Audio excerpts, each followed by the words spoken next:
आसान है। एलएचएस नहीं लिखना है, इसमें डायरेक्ट आप आरएचएस क्या लाते हैं वो प्रूव करके दिखाना है। तो क्या करेंगे सर, इसमें क्वेश्चन नंबर 46 लिखा हुआ है, तो क्वेश्चन नंबर 46 को क्या करेंगे हम, पहले तो हम जो एलएचएस है तो एलएचएस नहीं लिखेंगे, अब सीधे क्वेश्चन पे क्वेश्चन लिखेंगे और हल लिख करके चलना स्टार्ट कर देंगे। क्वेश्चन लिख करके हल लिख दीजिएगा और हल लिख करके चलना स्टार्ट। अब इस तरीका से लिखा हुआ है, तो देखिएगा इस जगह पे। अब इसको हम एलएचएस नहीं लिखेंगे कि हम सर एलएचएस लिखेंगे तब नहीं, अब हम डायरेक्ट लिख सकते हैं कि a plus B into A minus B. क्या लिख सकते हैं, 1 का स्क्वायर माइनस कॉस स्क्वायर। हाँ सर, ये तो लिख सकते हैं क्योंकि A square minus B square, A plus B into A minus B, A plus B into A minus, ऐसे लिख सकते हैं इसको एज इट इज लिख लीजिएगा 1 प्लस कॉट स्क्वायर। क्लियर हुआ? हाँ सर क्लियर हुआ। अब क्या करना है, अब मेरे बाबू इसको हम लिख सकते हैं साइन स्क्वायर ए, क्या है कि 1 माइनस कॉस स्क्वायर ए बराबर साइन स्क्वायर ए तो होता है सर, तो लिख लीजिएगा 1 प्लस कॉट स्क्वायर को क्या लिखे, कॉट स्क्वायर लिखिए, क्या है कि हमें 1 माइनस कॉस स्क्वायर थीटा को साइन स्क्वायर थीटा। हाँ सर लिख दीजिएगा इसको साइन स्क्वायर थीटा। इसको क्या लिख सकते हैं, कॉसिक स्क्वायर थीटा। हाँ sir, cosec square theta minus cot square theta बराबर 1 होता है, तो कॉसिक स्क्वायर थीटा बराबर 1 प्लस कॉट स्क्वायर थीटा, तो यही तो है मेरे बाबू। ठीक है सर, अब क्या कीजिएगा, अब मेरे बाबू क्या कर सकते हैं ना, तो हम लिख सकते हैं साइन स्क्वायर थीटा बटा कॉस स्क्वायर थीटा को क्या लिख सकते हैं, साइन थीटा गुने कॉस थीटा 1 होता है, तो साइन थीटा को बराबर 1 माइनस कॉस थीटा और कॉस थीटा बराबर 1 बाई साइन थीटा। स्क्वायर है तो स्क्वायर लगा दीजिएगा, सेम आ गया सर, 1 आ गया, आपका राइट आंसर इसमें 1 आ जाएगा। सिंपलेस्ट फॉर्म में कर देना था सर। अगला क्या करेंगे, अगला भी आसान है मेरे बाबू। कॉसिक थीटा को क्या लिखेंगे सर, कॉसिक थीटा को 1 बटा साइन थीटा लिख सकते हैं। हाँ सर लिख सकते हैं, तो लिख दीजिएगा 47 नंबर हल लिख दीजिएगा साइन थीटा, और नीचे साइन थीटा बटा कॉस थीटा लिख सकते हैं। हाँ सर लिख सकते हैं, क्या है कि टेन थीटा का फार्मूला होता है, प्लस कॉस थीटा बटा साइन थीटा लिख सकते हैं। हाँ सर लिख सकते हैं, तो लिख दिया। ऊपर 1 बाई साइन थीटा लिख दीजिएगा और कुछ भी नहीं फर्क पड़ेगा, क्या है कि इसको एज इट इज लेकर के चलिएगा ढो करके, इसमें एलसीएम ले लीजिएगा, तो क्या लिखेंगे, cos theta sine theta LCM ले लेंगे, कॉस थीटा साइन थीटा क्या करेंगे, sine square theta plus cos square theta क्या करेंगे सर, 1 बटा साइन थीटा, 1 बटा साइन थीटा इसको लिखा है, अब यहां लिख देंगे 1 बटा, क्या है कि sine square theta plus cos square theta 1 होता है। हाँ सर होता है, और कॉस थीटा साइन थीटा लिख सकते हैं। हाँ सर लिख सकते हैं, कॉस थीटा साइन थीटा।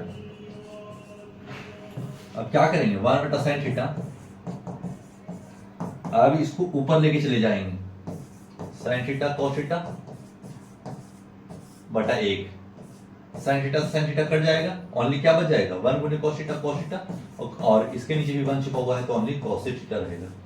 ठीक है, और एक आपका सिद्ध हो गया कि मतलब ये आ गया मेरे पास राइट आंसर। 47 का ये है, आपको 46 का ये सब आसान था, काहे कि सब उड़ाना आसान है मेरे बाबू। अब चलते हैं क्वेश्चन नंबर 48 में। क्या मेरे बाबू हल लिख दीजिएगा, ओनली हल ही लिखिएगा और कुछ मत लिखिएगा, क्वेश्चन सामने। 1 प्लस कॉट स्क्वायर को क्या हम सेक स्क्वायर थीटा लिख सकते हैं। हाँ सर, तो सर आप उड़ा रहे हैं मेरे बाबू, इसको उड़ाना ही है, काहे कि आप काहे के लिए सारे प्रूव भी नहीं करना। अब इसको एज इट इज लिख देना है cos theta sin theta, cos theta sin theta. अब cos स्क्वायर थीटा को क्या लिख सकते हैं सर, sin थीटा लिख सकते हैं, 1 बाई cos थीटा लिख सकते हैं, sec स्क्वायर थीटा को 1 बटा cos स्क्वायर थीटा लिख सकते हैं। हाँ सर, 1 बटा cos स्क्वायर थीटा, 1 बटा cos स्क्वायर थीटा गुने cos थीटा sin थीटा है। हाँ सर है, तो लिख दीजिएगा। अब क्या लिखेंगे सर, 1 बटा cos थीटा गुने cos थीटा लिख सकते हैं। हाँ सर स्क्वायर है तो लिख सकते हैं, no problem, into cos theta गुने sin थीटा है यही। हाँ सर इसके नीचे कुछ नहीं बन, तो cos थीटा से एक cos थीटा कट जाएगा, तो क्या आ जाएगा 1 गुने sin थीटा, तो ये sin थीटा हो जाएगा। हाँ, और ये cos थीटा गुने 1 तो cos थीटा। अब ये क्या है सर, tan थीटा है सर, क्या कि tan थीटा का फार्मूला हो जाता है sin थीटा बटा cos थीटा।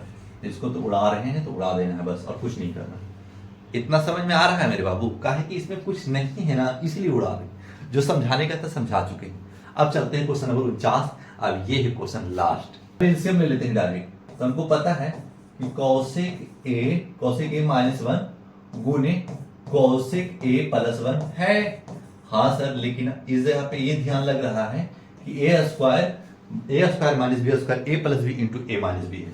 अगर ये पहले रहे बाद में रहे फर्क नहीं पड़ता है, तो क्या लिखेंगे, ऊपर लिख देना मेरे बाबू cosec a, और ये इससे मल्टीपल हो जाएगा। हाँ सर लिख दीजिएगा cosec a +1 और यहाँ प्लस है तो प्लस दे दीजिएगा, कोसेक ए गुने कोसेक ए -1। हाँ सर लिख सकते हैं, -1 लिख दिया और कुछ नहीं किया है। अभी क्वेश्चन लिख के सिर्फ एलसीएम लिखा है और कुछ नहीं किया है। एलसीएम तो आपको आता ही होगा क्योंकि ये इससे मल्टीपल हो जाता है, ये इससे मल्टीपल हो जाता है। क्लियर, और वही किया है अभी। अब क्या करना है सर, अब गुना कर देना है सर। कोसेक स्क्वायर ए और इससे +1 से मल्टीपल करेंगे तो कोसेक ए, ठीक है, प्लस बीच में है तो फिर इससे कोसेक स्क्वायर हो जाएगा, कोसेक स्क्वायर ए और इससे माइनस से मल्टीपल करेंगे तो कोसेक ए हो जाएगा। हाँ सर हो जाएगा, तो वही लिखने की कोशिश कर रहे हैं अभी, कोसेक ए बटा, इसको लिख सकते हैं मेरे बाबू, कोसेक स्क्वायर ए -1 का स्क्वायर। हाँ सर लिख सकते हैं, क्या है कि a + b × a - b, तो a² - b² वही बना लिया है। कोई कट रहा है सर, ये कट रहा है तो काट दीजिए। कोसेक स्क्वायर ए 2 कोसेक स्क्वायर हो जाएगा। हाँ सर 2 कोसेक स्क्वायर ए हो जाएगा बटा, हम इसको कोसेक स्क्वायर ए -1 क्या लिख सकते हैं सर, आप तो एक ही चीज लिख सकते हैं, आप इसको लिख सकते हैं, तो कॉट स्क्वायर ए इसको लिख लीजिए। क्लियर, अब क्या करेंगे, 2 गुने कोसेक को क्या लिख सकते हैं, हमारे साइन स्क्वायर थीटा लिख सकते हैं। हाँ सर लिख सकते हैं, क्या है कि ये शुरू से बता रहे हैं। कॉट को क्या लिख सकते हैं, cos square A by sine square A. अब क्या लिखना है, नीचे लिख देना है मेरे बाबू इसके 2 बटा साइन स्क्वायर ए। अब ये इसको रिवर्स कर देंगे, ये ऊपर चला जाएगा, ये नीचे आ जाएगा, तो लिख देंगे साइन स्क्वायर ए बटा कॉस स्क्वायर ए। ये से ये कट जाएगा, 2 गुने 1 बाई कॉस स्क्वायर ए। हाँ स्क्वायर ए लिख सकते हैं ना। हाँ सर लिख सकते हैं। अब क्या कर देंगे मेरे बाबू, अब कर देना है क्या, 1 बटा कॉस स्क्वायर ए को सेक स्क्वायर लिख सकते हैं। हाँ सर लिख सकते हैं, तो लिख देना सेक स्क्वायर ए और यही हो गया सीध, एकदम कंप्लीट हो चुका है, एकदम राइट। क्वेश्चन नंबर 49 तक था। क्वेश्चन बहुत हार्ड था, बहुत इजी था, और लेकिन ये चैप्टर बनाने में कम से कम 5 से 6 घंटा लगा मेरे बाबू। अगर जो स्टूडेंट इस वीडियो को देख रहे हैं, क्योंकि फार्मूला से लेकर के पूरा रिवीजन तक आए हैं और रिवीजन पूरी तरीका से पूरा कंप्लीट कॉन्सेप्ट देने की कोशिश करेंगे, ताकि क्वेश्चन बच्चे को एक क्वेश्चन भी ना बनाए ना, तो पर आप एक बार बना के दूसरा बार सीख सकते हैं। समझ में आ गया होगा तो लाइक सब्सक्राइब कीजिएगा। और ये पूरा 5-6 घंटा का वीडियो अगर आप एक पूरी तरीका से माइंड सेट होकर के आप देखिएगा ना, तो आपको कॉन्सेप्ट पूरा माइंड में बैठेगा। एग्जाम से पहले रिवीजन कीजिएगा, तब जाकर के एग्जाम में बैठिएगा, फिर नंबर आपका बेहतर आएगा। समझ में आ गया होगा तो लाइक सब्सक्राइब कीजिए। जाते जाते दीजिए मुझे इजाजत। Thanks for watching.